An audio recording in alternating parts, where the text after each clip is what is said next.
Did you know your team is using expletives in their writing? I'm not talking about curse words, although I hope they're not using those either. My name's MJ Hurley. I'm an executive consultant here with Hurley Write. What we're talking about with expletives are what we call lazy pronouns.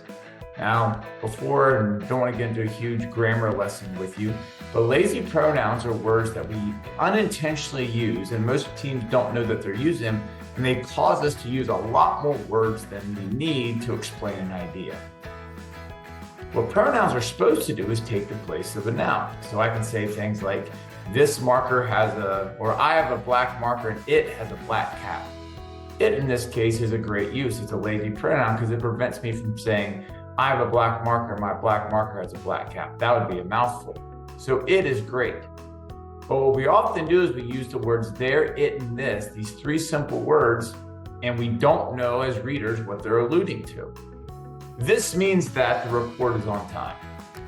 Or it is important to note that the project will be delayed at least 3 weeks. These little uses of it and this, if we look at them and diagnose the sentence, they cause us to use a lot more words than we need to get the idea across.